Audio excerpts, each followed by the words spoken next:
Welcome, everyone, and thank you so very much for joining me on another episode of Talking Cloud. Now, you know, this is where we talk about cloud.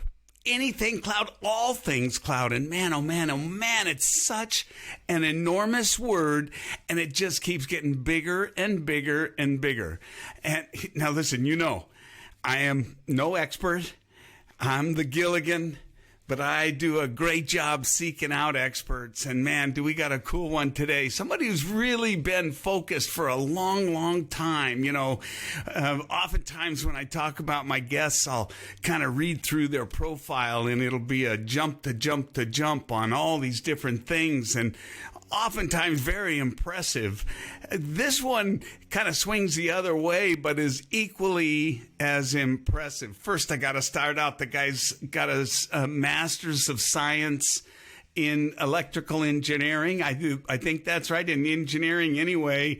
I mean, the guy's, look, at anybody who boasts a double E is, I mean, I'm bowing to, because that's some serious work.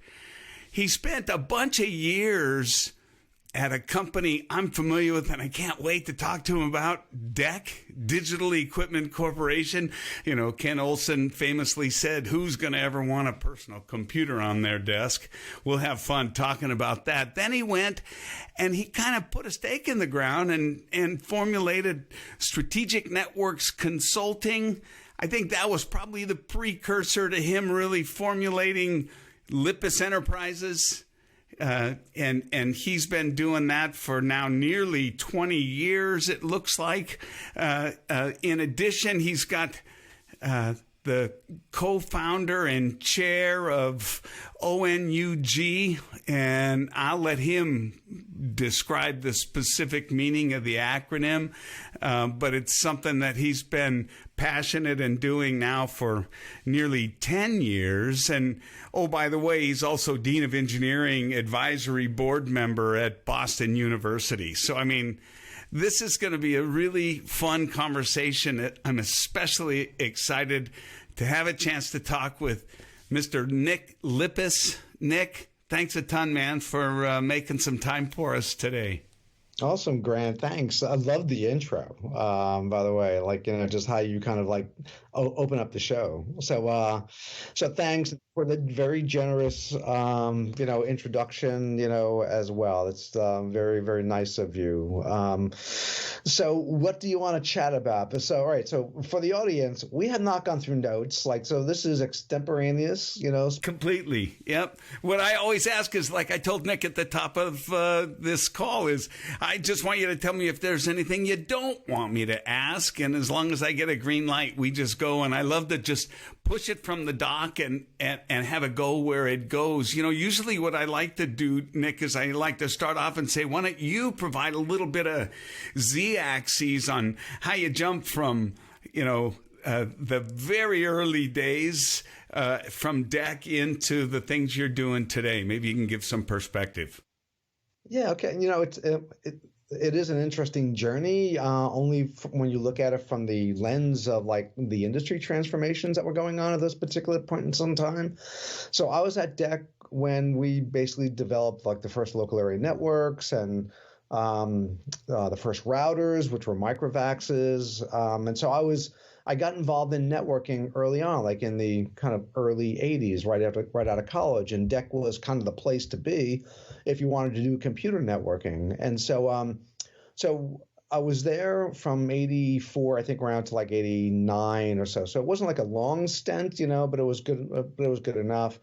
Made so many great friends there. A lot of them, were my wedding party. It's like they're great. I've been in theirs. So it's like just a really great community to be part of. But around the late 1980s, 89, 1990, I had finished up my master's work, and I wanted to start a company, and I didn't know if it was product or service. And so I knew that, I was in computer networking, and the internet really was just talked about. It's like, yeah, TCP/IP wasn't, Vint was still working on, TCP/IP and everything. And so anyway, I knew that something big was going to happen there, but I didn't think DEC being a computer company and not really being a networking company, that would be best, to kind of branch off. So I thought, okay, I'll do a bunch of consulting work to really understand the market. And so I did that for a bunch of years. Started a company called Strategic Networks. I sold that to SoftBank, actually Masayoshi Son, back in 1996, 97 timeframe. Wow. I took a few years off, in there, which was actually the worst decision I think I've ever made. I'm not built for just sitting around. I kind of discovered early on is that, I was designed to kind of do work and be engaged, Yeah. So it's like taking time off wasn't exactly fun. So anyway, so I started up again, and I was kind of doing. I've always been kind of an analyst and being able to kind of look at the marketplace and make some projections and also observations. And then there was a guy named Ernest Leffner, a good friend, and also the co-founder of ONUG. And so he approached me about 10 years ago saying, hey, we need a place for IT executives to get together and talk about the transitions that they're doing, the choices that they're making, today, and how they become digital companies. And so he said, okay, I'll host the first one, and that was at Fidelity. He worked at Fidelity at the time, and that started off the ONUG journey, which is now like into its 10th year. It'll be 5,000 people at ONUG Fall and in October and ONUG, what is that? Open Networking User Group? Is that or something like that? Yeah, we don't kind of call it by its full name anymore. We just call it ONUG, but the acronym is Open Networking Users Group, because we started really talking about networking and 10 years ago, but then the community evolved and they wanted to talk about all these other things, and especially around cloud. At the time, ONUG really kind of coined the terms of hybrid and multi-cloud in 2014 at where we were at Columbia University, and those early days of choice and options and how large corporations need to build, or where are they going to get, where in the IT supply chain can they create value, digital value for their brands? And so they all knew it was cloud, but it wasn't single cloud. It was multi-cloud. Mm-hmm. Anyway, I hope that wasn't too long. No, hey, that's okay. We're away from the dock. You've already brought up cloud, but I've got to go back because, so I opened the office for Apple up in Anchorage, Alaska in 1987. Oh my God! Wow. And I specifically, you may recall, there was a huge DEC customer, British Petroleum. BP was a huge DEC customer. Now, ironically, they had all IBM PCs on their desktop at the time, which everybody did in that 86, 7 era. Yeah. And what Apple had, and you may recall this, Apple had the ability, they partnered up with DEC, and they could tunnel an Apple Talk protocol a packet, right, inside of a DECnet header. It basically was a header and trailer of DECnet.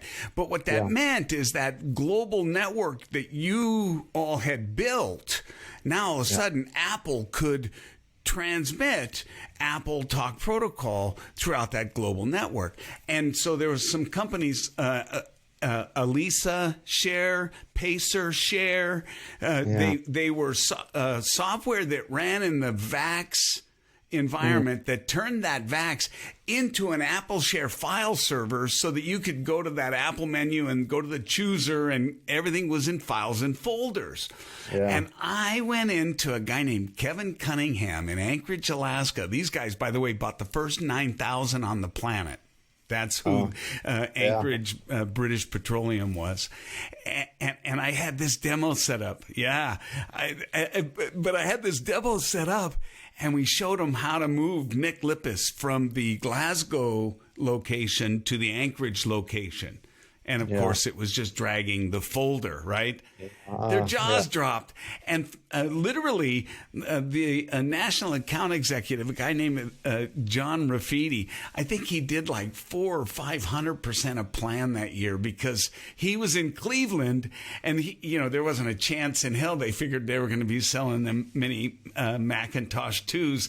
And it went global. Every desktop turned into a Mac, one VAX per global location. They turned into a file server. It was one of those huge victories, but it's so fun to remember how innovative you could almost be with the way technology was evolving so fast back then.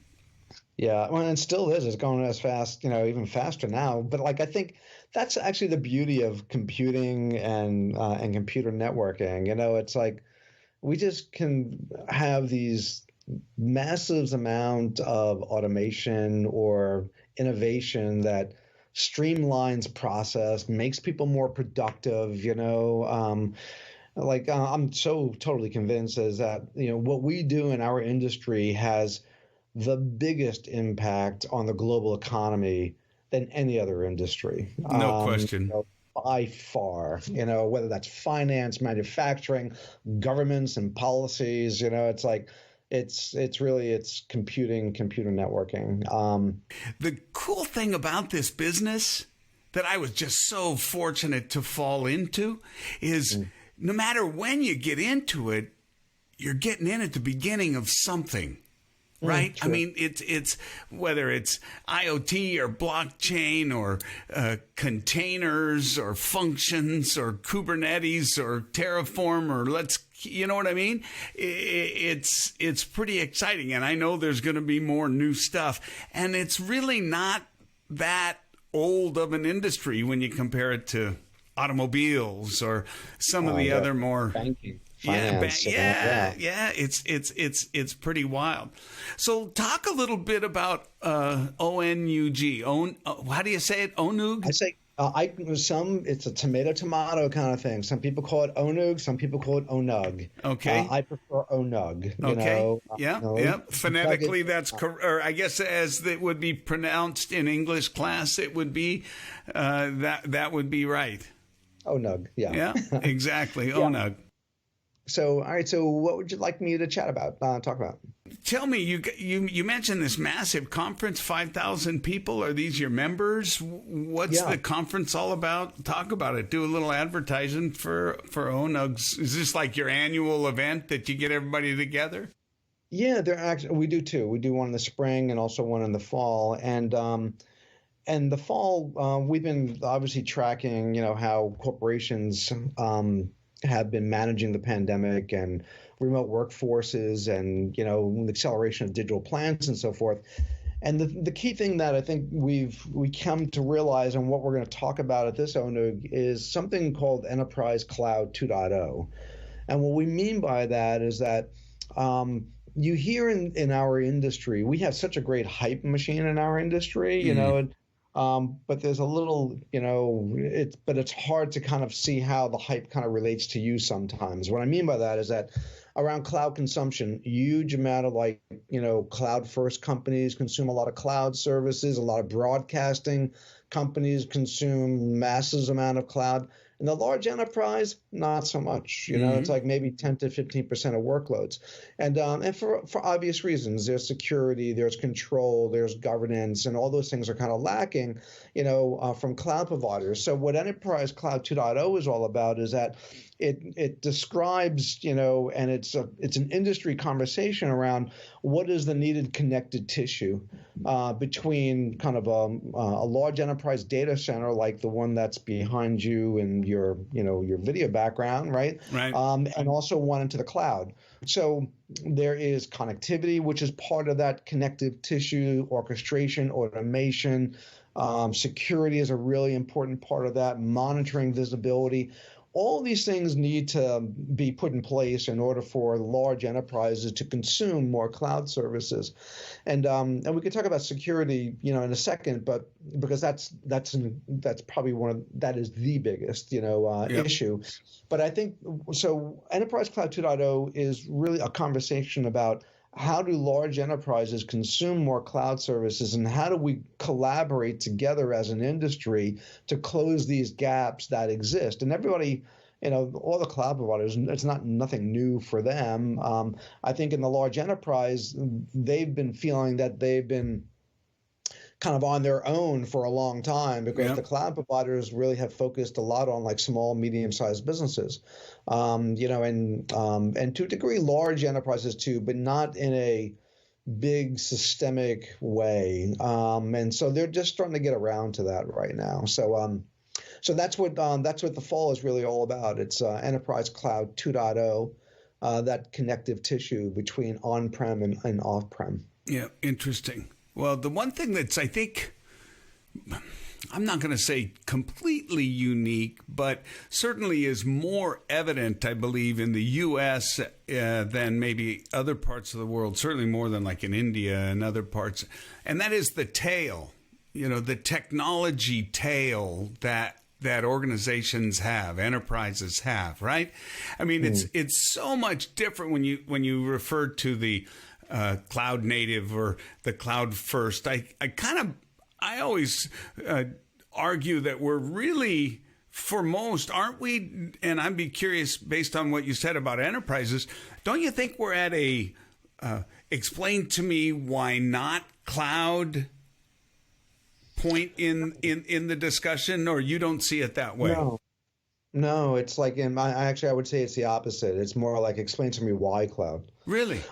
Yeah, because like this is the issue. Like if you're a CEO of like you're Jamie Dimon, one is that you can give a rat's about how value is created in your IT staff, whether they if they're kind of using mouses that run around like the little, wheel, or if they're using cloud services, it doesn't matter to him. And also it's like, okay, how am I creating value and how am I competing, in a global marketplace? And how do I create barrier of entries? And so that's really what's important. And so if you think about cloud, the problem with the CSPs is that the same controls that IT executives have in their private on-prem services are non-existent in the public cloud. And so if they can control their assets, their data, their applications, they're not going to go anywhere. They're not going to consume it. It's like it's too risky. It's too high risk for them. So what the cloud providers offer, and they do a really good job at this, they offer agility and really convenience, right? You can scale something up, you can scale something down, you can have 100 developers distributed all across the world, and they're all creating cloud accounts, right? So that's convenient, and that's really important. That's it's a powerful value prop they offer. But no CEO is going to trade off convenience for control. And that's why controls need to be put in place, and that's that connective tissue. Yep. It's interesting you say that, Nick, because I'm not going to mention names because I know I'd get into trouble. But I was astounded when I had a conversation with a senior vice president of a financial firm that's global, and it's one of the 5 biggest in the planet, okay? And my expectation was they were going to tell me about this enormous cloud use and all the workloads and everything and all the apps that we're building. I was shocked they actually stopped all of the move to the cloud because it's almost like it was too fluid. It was too easy to not really know whose finger's in the bucket, and the bucket can move. Almost like, those walnuts and where's the ball, right? And the magician that would, that's happening all day long. And they just threw their hands up and said, no, unless I have absolute 100% knowledge and control 24/7, 365, I'm not doing it. And they put the brakes on everything. So I think that aligns. But it's interesting because the flip side of that is what you first mentioned, that hype cycle. Holy moly, man. Every white paper, every analyst, everybody is just saying how everything's cloud, cloud, cloud, cloud. I mean, that doesn't align with the 5,000 constituents apparently that you have, right? Yeah, well, it's like they view cloud as one tool in a tool chest, right? So it's not like, that's the only thing that they need to use in order to build value for the company, right? Right. But it's an important, I don't want to downplay it either. It's important too, And so, for example, one thing that we're doing at ONUG is we have, there's a group called the ONUG Collaborative. And what the ONUG Collaborative is, that was started by both ONUG, Raytheon, FedEx, and Cigna. And that was to try to wrap our mind around for the community. How do you do cloud governance, and then how do you automate it? So cloud governance is it's all of that basket of controls, right? So I know what I'm spending. I know, like, if an application shouldn't be open to the internet, it's not, So it's I know that certain configurations are not, allowed. So it's all of those control pieces. That's what governance is all about. And how do you automate that so that your operational cost isn't going through the roof? Right. So anyway, so we delivered a paper on that called the Automating Cloud Governance. That was in spring of 2020. Hugely popular. It's like the paper was downloaded tens of thousands of times, and the conference was well received. And so, like, those founding members said, okay, we need to bring the cloud providers in, and we did. So IBM is involved, Microsoft, GCP, and Oracle is involved. And so what we're doing now is we realize the key part of governance is security. And so one thing that gets in the way of automating is that all the cloud providers speak different languages when they communicate security notifications. So what is, a server just went down, or a configuration, event, just occurred, access to some server, unauthorized happened. That's communicated differently, whether that's Amazon or IBM or, Azure, or what have you.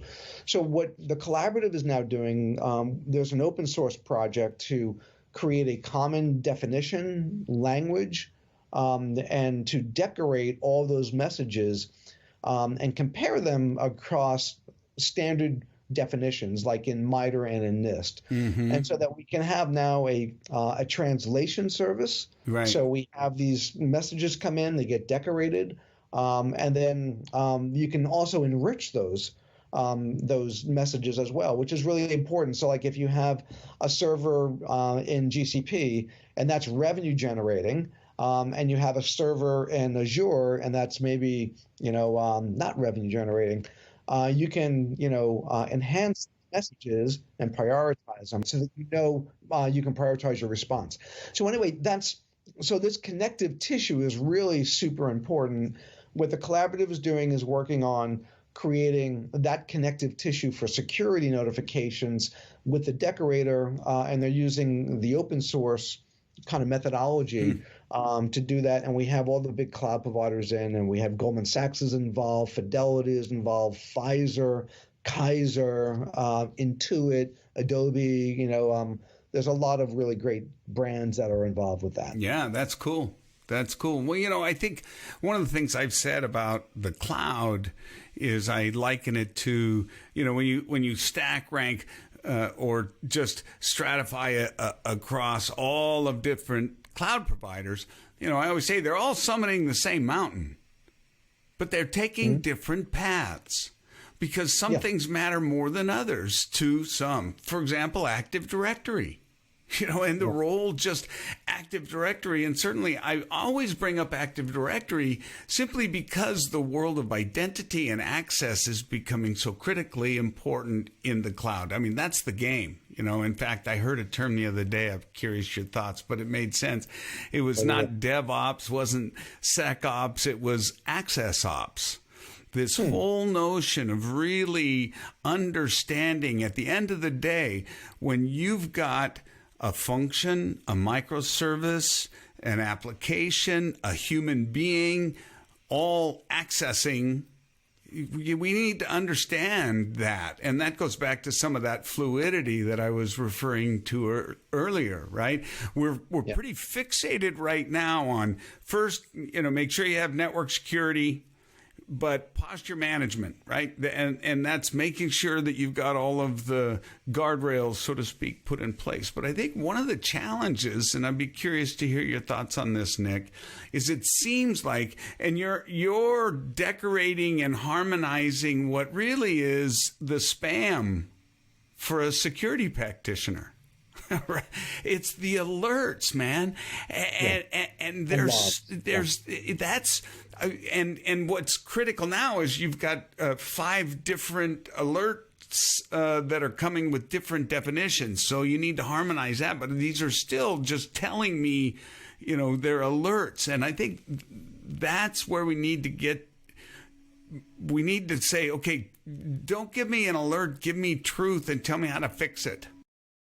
Grant, like a laser, right to the issue. You're absolutely right. It's like, some of these companies I mentioned, they'll get like 5 million alerts or logs a second. Yeah.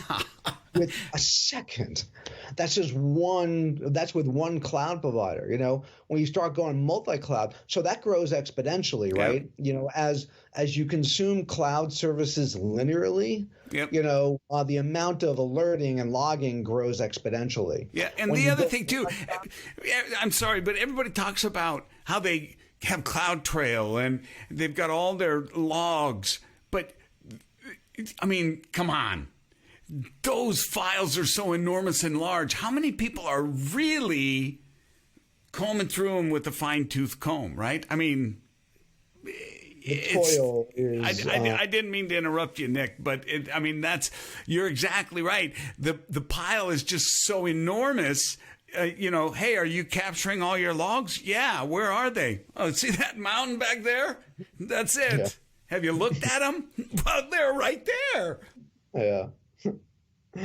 Well, you're right, and I think that's what we're tackling with the decorator. It's like we'll have so as I'm mentioning, so like those messages grow exponentially. In multi-cloud, it goes hyper exponentially. Right. So what if we can decorate them and provide some commonality across them?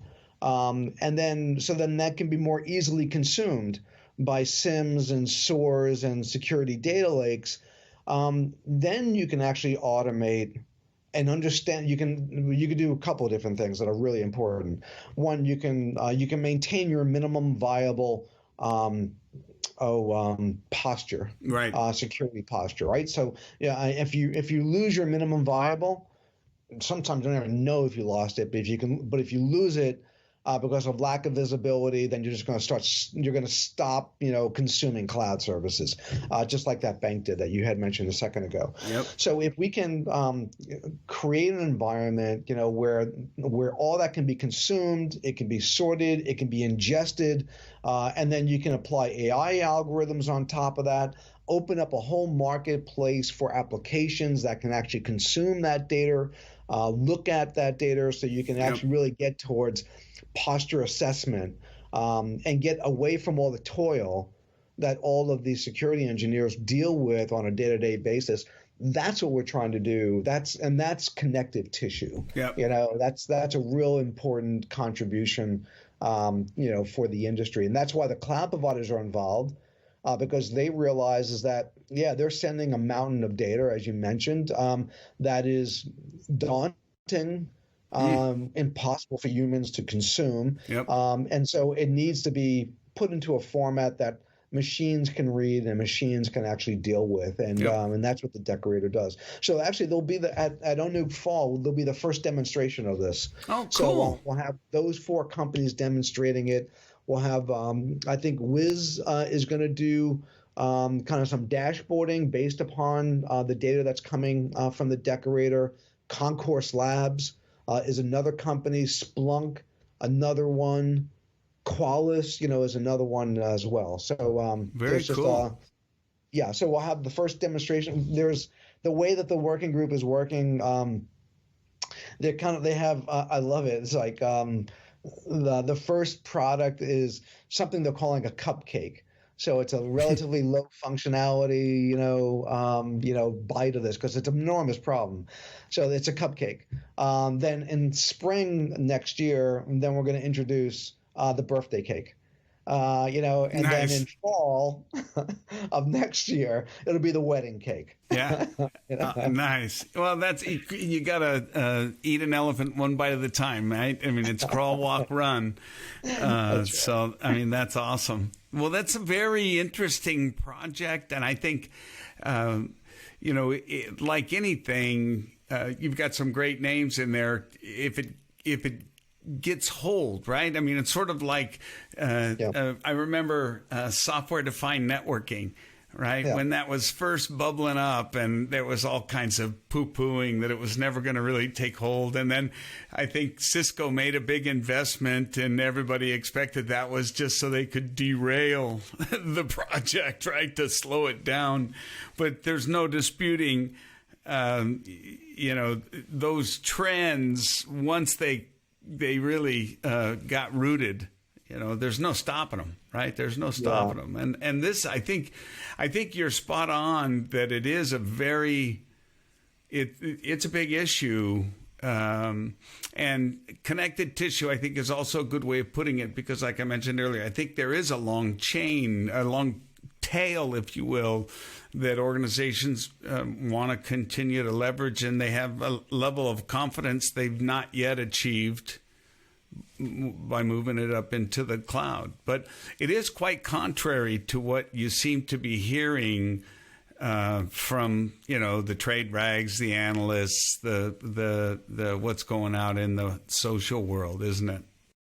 Yeah, well, it's kind of understandable. If you're a cloud first company, then that's your life. That's that's the tool set that you use. And the cloud providers have been really, really good in offering lots of different tools for developers.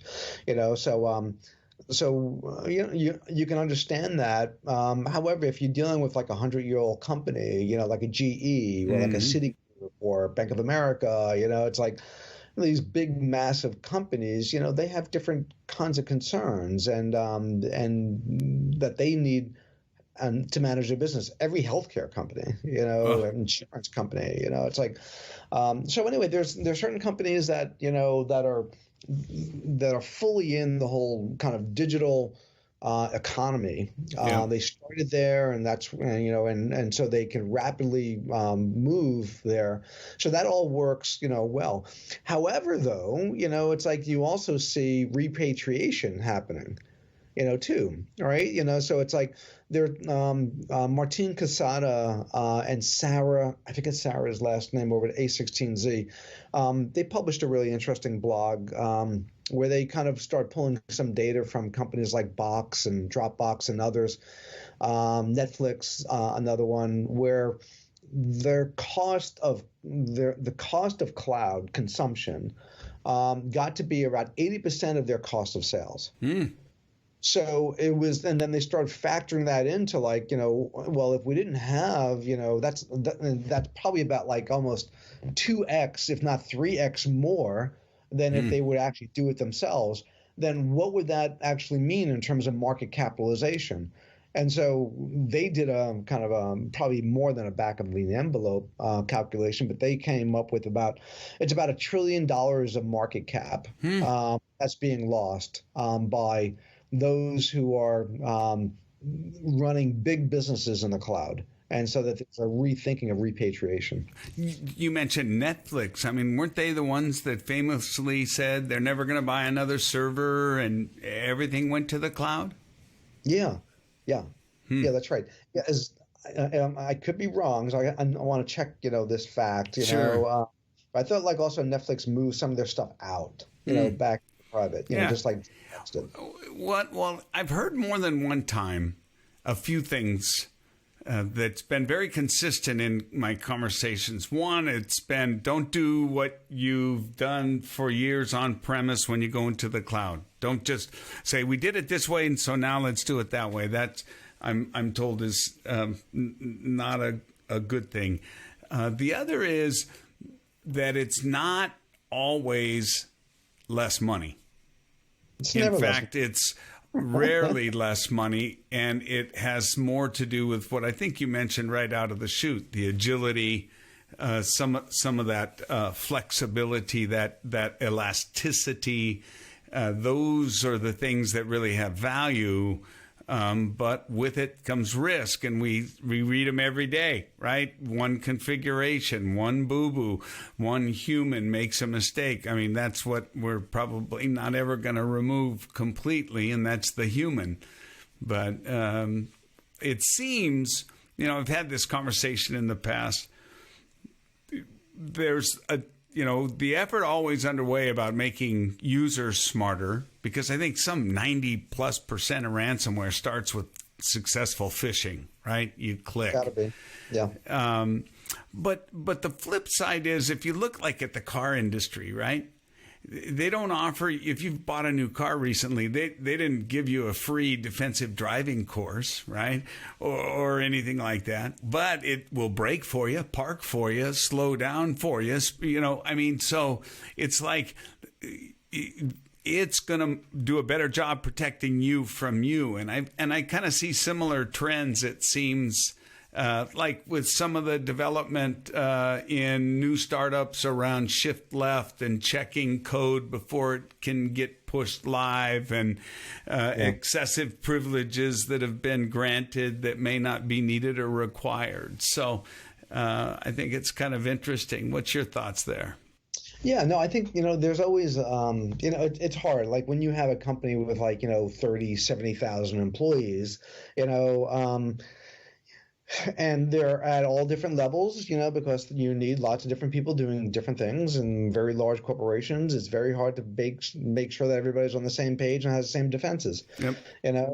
So that's probably the biggest kind of surface area in terms of risk. And that's why, ransomware tends to work, a lot, because you have companies that, it's understandable that someone might just be fooled, into particular email, and then they open something, and then all of a sudden, you got a friggin' big problem, on your hands. And, the best thing that we can try to do is, deep packet inspections, for traffic that's coming into an organization, try to identify signatures. I think a lot of our email systems, have good defenses, within them, as well. It's like you can't rely upon users. It's almost like you have to expect them to actually do the wrong thing. Yeah, that's right. So, we have to really provide as much defense as we can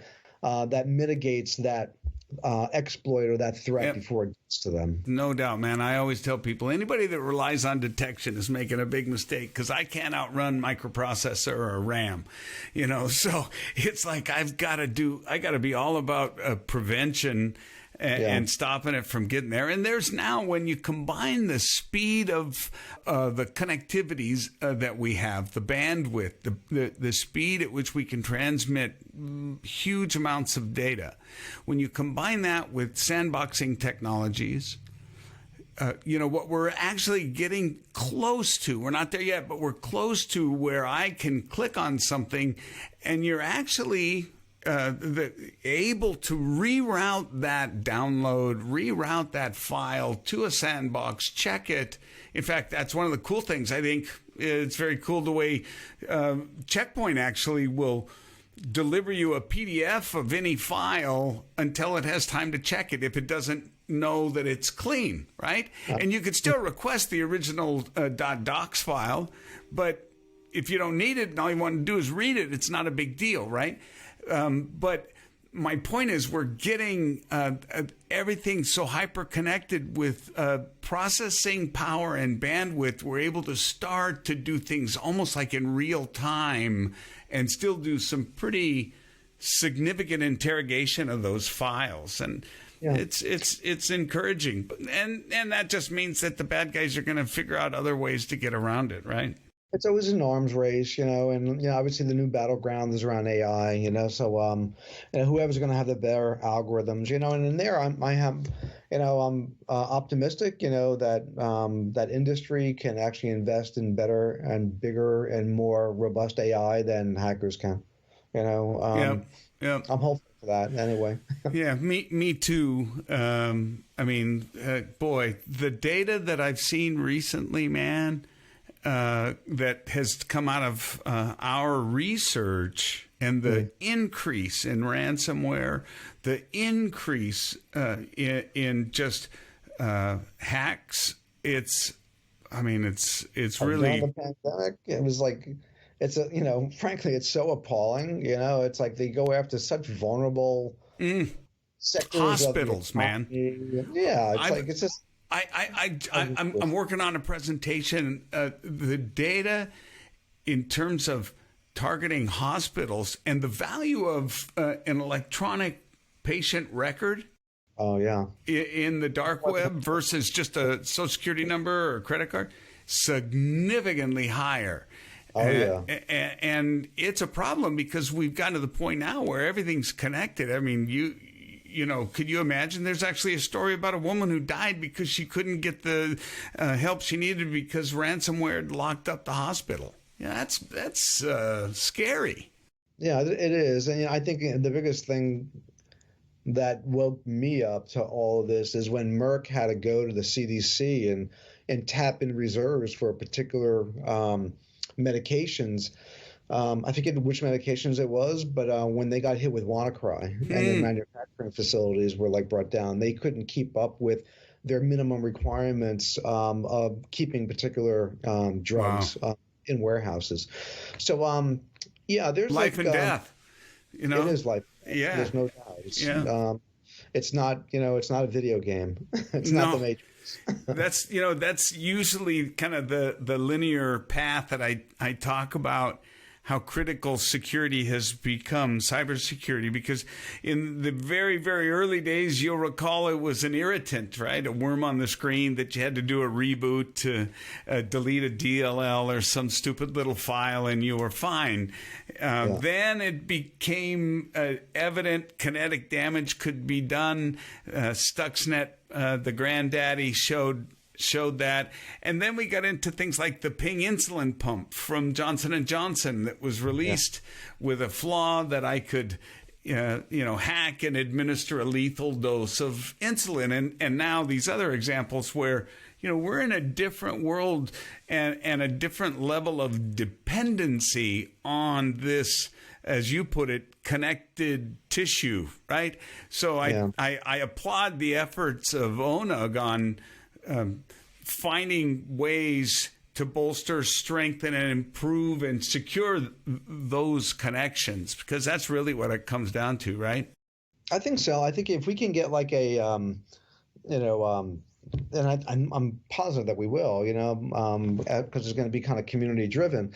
But if we can get a very robust definitions of, a large number of events, like 500 events, or so, or logs, then, and that can be consumed by lots of different companies, that can open up a whole ecosystem of applications that now focus on not just cloud, but also on-prem, as well. events and alerts, and not just store them and create some really interesting pictures, but actually are able to consume them and make sense out of them.